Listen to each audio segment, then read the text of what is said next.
what just unfolded in the Peter Collins Trophy. Sports cars between 1948 and 1955, and it was a clunky getaway initially for the pole sitter Richard Wilson, but the grunt of that Maserati meant he could recover in time for Magic and hold on to the lead, Alice, going into turn one. Yeah, everyone kept it lovely and clean, but this is the battle we were hoping, we were dying to see that would go all the way to the end, but wasn't to be. But some great battles between these two, Richard Wilson in the Maserati and John Pearson in the D-Type, constantly swapping places, and then eventually Richard Wilson having a dive down the inside at turn one, just about making it stick.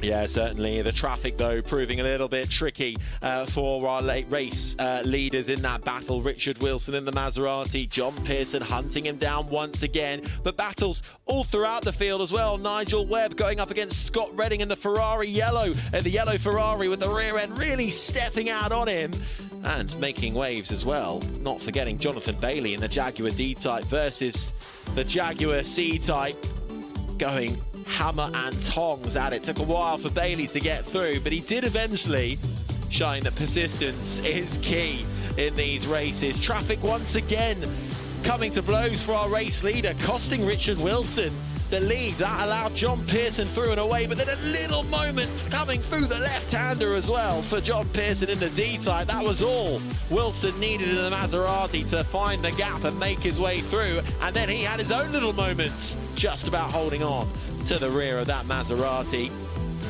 And this is where it all ended for John Pearson. Suspected mechanical issue on that D-Type Jaguar, had to pull into the pits, and that unfortunately left the race win no longer being fought for.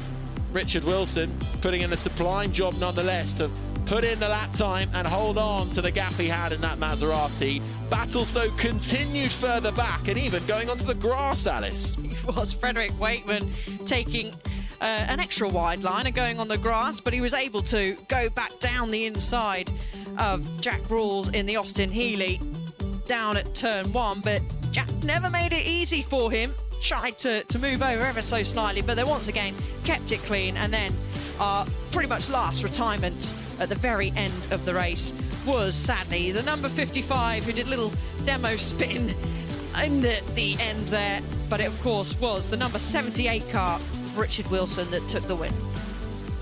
Well, that's the Peter Collins Trophy done and dusted. Your winner in the Maserati 250S, Richard Wilson. That's it from us in the College Watch for the time being. Let's head down to Imi and David.